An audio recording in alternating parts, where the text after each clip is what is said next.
And people just can't be in denial about that. Like, we're there. It's not we're about to become, this is, oh, worry about, it's here. It is happening. The president of the United States is using the military to show political and social control of the capital of the United States. Hey, Jamal, good to see you for our weekly therapy session, also known as Trailblaze, all things political and personal going on. How are you doing this week? What are you tracking? Yeah, I'm doing okay. Listen, it's been, as all of these weeks are, one hell of a week. Just recently we got this notice about the president of the United States trying to fire the Federal Reserve board member, Lisa Cook, who, by the way, is the only African-American woman to ever serve on the Federal Reserve Board. And now he wants to Like, fire ever? her. Ever. And so now he wants to Wait, fire not her. just the first African-American woman, the first Black person, period, ever. No, it's not the first Black person, period. There have been a couple of Black guys who've been on the Fed board. Guys, okay. She's the first African-American woman to ever be on the Fed board. And so this is kind of a big deal because, one, obviously she deserves to be there. She's got a 14-year term that was, she was appointed by Joe Biden in 2022. So she had a long time left on her term. And the president's going after what looks like, well, first of all, he says that there's a mortgage document discrepancy. The problem is there hasn't been an investigation. There hasn't been a congressional investigation. She hasn't been referred, doesn't have a criminal complaint. It's just the president decided he looked at some documents. He doesn't like them. Therefore, he has cause to fire her, which is not the way that, not the proper way of doing business on firing. This is fascinating about that. That is the reason. It's not the first time something has been brought forward by the president as a story that then gets tacked onto. This is why this person needs to get fired, right? Yeah. So even with Jerome Powell, the Fed chairman, is like, well, your cost overruns in your building. And honestly, most of the time that actually works for Trump. He's very good at this, where he'll just take this idea that may be rooted in some paperwork somewhere. Yeah. And he'll just take that idea, connect it to the person, and keep hammering that home. And that's it. It is, the process doesn't matter. The facts and any of the information no longer matters because Trump just makes this, that's the story. I think that where this gets tricky in this case in particular is because there is a separate independent legal process. It is not as simple. Because I nominated you, I therefore get to fire you, right? This is not, the Fed is not an at-will workplace, right? Right. The document that he's referring to was present and existed well before she came for her congressional hearing. 4 years. 4 years. Right. So it's the confirmation, like all of that. It's not like firing another cabinet member, which I'm sure this president would like it to be that easy. So it'll be interesting to see how that goes, but it's so on that point, Nayyera, don't you think it would be worthwhile like firing cabinet members for things like leaking classified documents on I mean, I don't know why you would do that. Apps? Yeah. like maybe that could be a problem, but that doesn't get you fired. And I gotta say, it's a little rich. It's a little bit rich for Donald Trump, who has been convicted of so many felonies and faced civil judgments based on his business practices, for him to be trying to hold someone else accountable for what may in fact be a very small mortgage document filing discrepancy. It just seems like, that seems a little odd to me.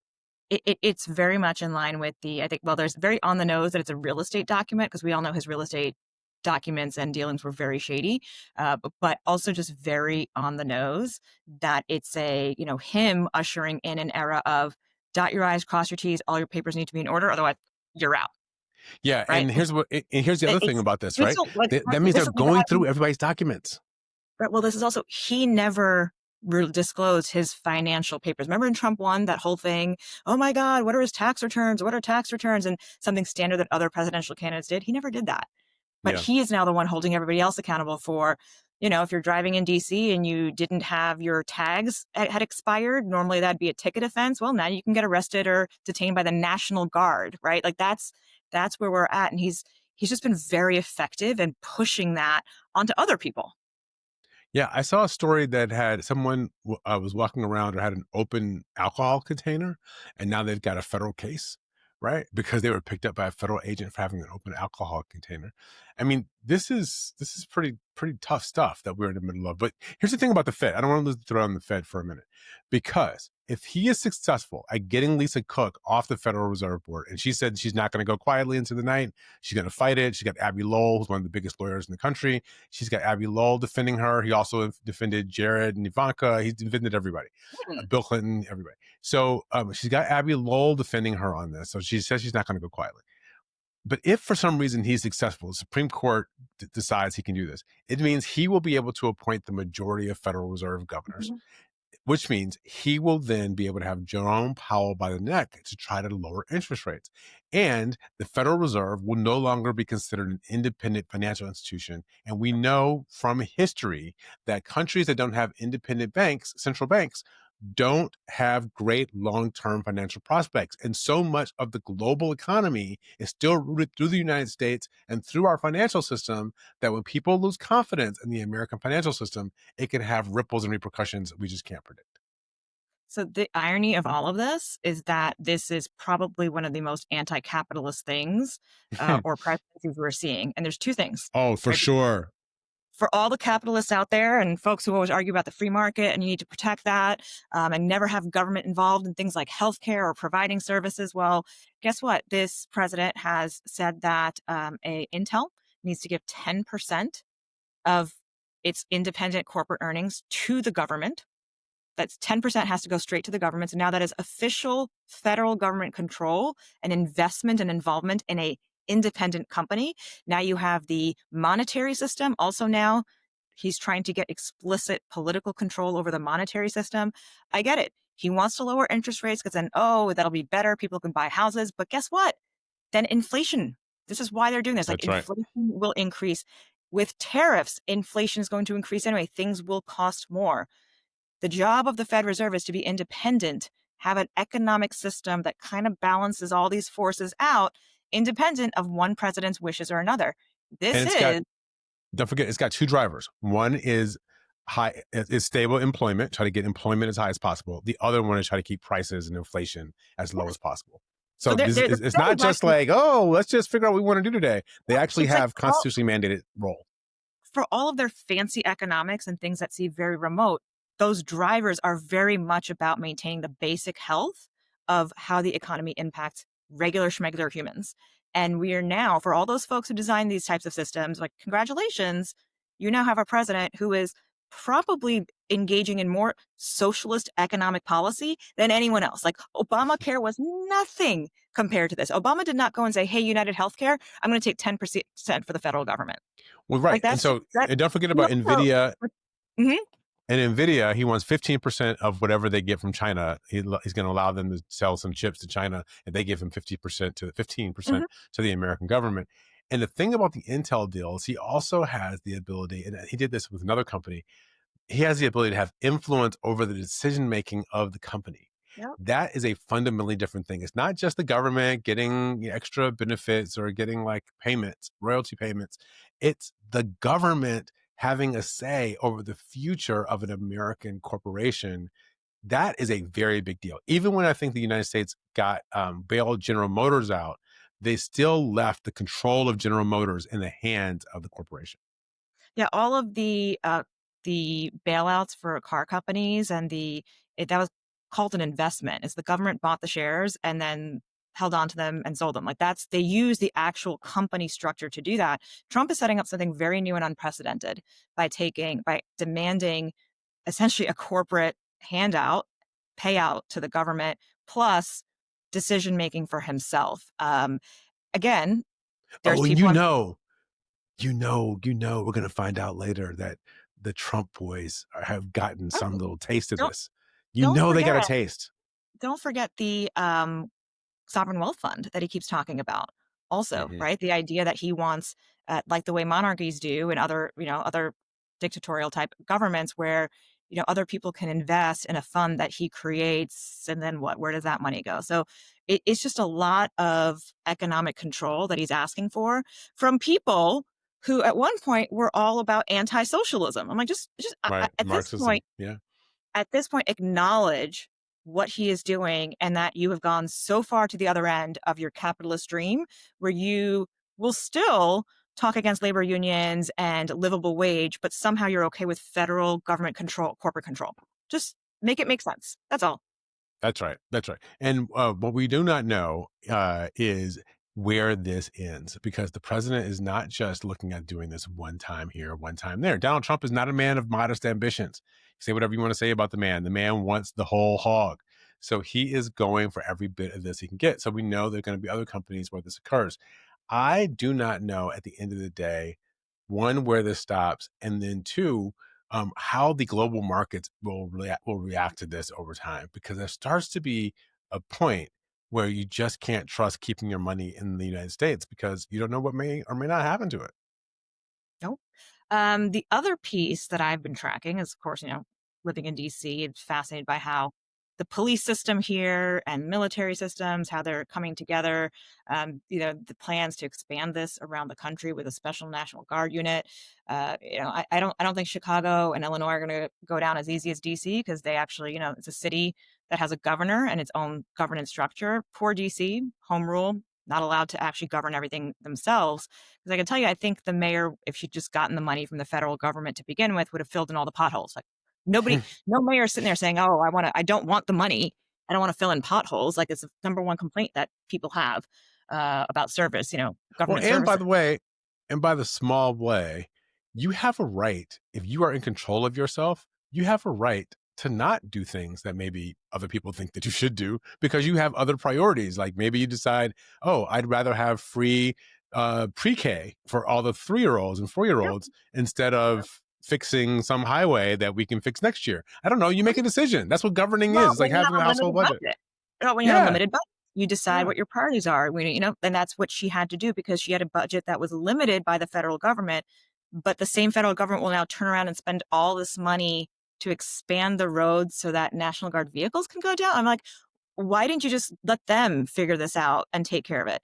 Anyhow, that's some of the illogic that is being used here. One of the things I wasn't sure if you heard this, Jamal, Tell is me. that the district DC attorney, Judge former, I guess Judge Pirro from who we used to know from Fox News, Yes. now has federal government authority, and she said that she is not going to be allowing prosecution of anybody who shows up with a rifle or armed in DC. Nobody. So it's not just the Well, National Guard yeah. now being armed. Now it's random militia dudes can just show up and start patrolling, and it's okay. So she's completely vacated any of DC's own firearms rules, and it's a free zone that what? Like what? Yeah, that's what you need more of in DC is more guns. I saw a video. Now it's the internet, so you got to check all these things out. I did see a video of an African American man who claimed to be an attorney in Washington D.C. who was stopped by 2 federal agents. One of them was identified as an FBI officer, FBI agent, stopped by them for carrying a weapon. Now he said the weapon was not loaded. They didn't have the magazines. They were looking around in his material, in his possessions, to try to find the magazines to go for this weapon. So the question for me is this is often the thing, right? Other people can carry weapons. Maybe these, young white kids from places that are not the place we Mhm. we're looking into can bring a long gun into an American city. But let me tell you this: if a bunch of black kids from Southeast Washington D.C. started walking around with long guns and rifles, I do not know how long this law will stand. Yeah, and I don't here's the thing, I don't want them to challenge it that way. That's the reality because I don't think it'll go down well for any of those young black men to do that. But this is a law that should be challenged, and it's just we know it's not going to be equally applied, and that really it's an invitation for outside actors to come in and get involved in what should be city decisions by the people who live in the city. But again, we live in a moment, and the state of our nation right now is that people living in other states and other places feel that they can decide how cities that they don't live in should be run. Yeah, and and there is a very peculiar part of of this notion that we're going to send National Guard troops from these Republican-headed states to Washington D.C. Many of these states are in the South, Louisiana and Mississippi, and all these states that are former Confederate states. I just seem I feel like nobody's really talking about the idea that a bunch of Southern troops are being sent to the nation's capital to keep order, which is precisely opposite of the way things went down at the end of the Civil War, right? At the end of Reconstruction, federal troops were in Southern capitals to keep Mhm, order. And now mhm, we're seeing the reverse. mhm. And Trump has political control over these troops because all these governors will do whatever he says. It just something about it. I don't know what it is. I don't know what it means, but something about it I think we all know what it is. smells really We all bad. know what it means. It's pretty black and white what this is going on here, and, um, everybody sees it, so like, okay, like, sure, if cable news analysts don't wanna say it, fine. Everybody understands that this is there is a old racial dynamic that is being brought back, that never Yeah, really left, but is now being brought back in full force. Also, look at the cities that Trump has it's still. talked about. Mhm. DC, he talked about Baltimore, he talked about Chicago, he tried it in LA. Oh, these are all cities that are not only mixed ethnically, racially, they have black mayors. All 4 of those cities have black mayors. How Mhm. convenient. It's true. It's true. And what is the loyalty of these troops, right? I mean, you get to think. So if you've got Okay, troops well, from I Mississippi, gotta tell you, you these guys, you got. they do not wanna be doing these jobs. They are Well, I'm still thinking serving if you're jobs. from Now they're if on you these deployments. We're like, "I didn't sign up to be randomly patrolling DC." I know. I just wonder if you're from Mississippi or Louisiana and you're some kid from, out in the, someplace, and let's say you're conservative, and now you're here in Washington, D.C., and your Republican governor orders you to defend, the president, who, by the way, did not order people to defend the Capitol when it was under assault. It just feels like loyalty troops, right? It feels like the president is bringing a bunch of troops that he may feel he has more direct political control over than the random officers or random troops who may have to call up if they were just Washington D.C. based. Um, this all feels like the the ability for the president to have enough troops on the ground in major cities that if unrest outbreaks, he has the ability to control it in a way that maybe he wouldn't otherwise. So No, anyway, listen, it's scary stuff to me. It's the possibilities of this are very frightening. uh, it is at its most basic level, the president of the United States using the military to flex and show control of the nation's capital. The entire world is watching that and seeing that. First, they saw a military parade. It wasn't that great, but they saw that and they understood. And so that is a signal that the United States is now sending to everybody. And people just can't be in denial about that. Like we're there. It's not we're about to become. This is, oh, worry about it's here. It is happening. The president of the United States is using the military to show political and social control of the capital of the United States. There we go. Yeah. Well, so Well, on that upbeat note, so fascinating. But there's a lot more to be unfolded. We aren't even through year one of the Trump that's the presidency. thing. Yeah. We've got a lot more road to go. We'll see if we actually have an election next year. If we have an election, if that election is one that is at all Mhm. valid and fair. I know the Well, president's oh, meeting with you should know that states to try to redistrict more, yeah. seats and stuff. We got a lot. There's a lot left to learn here.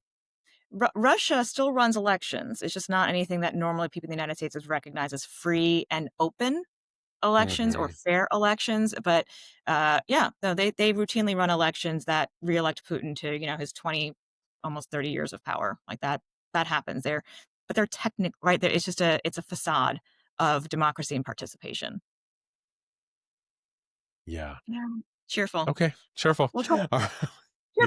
Bye. We'll do more next week. Thanks for being here on Trailblaze. We'll talk to you next week right here.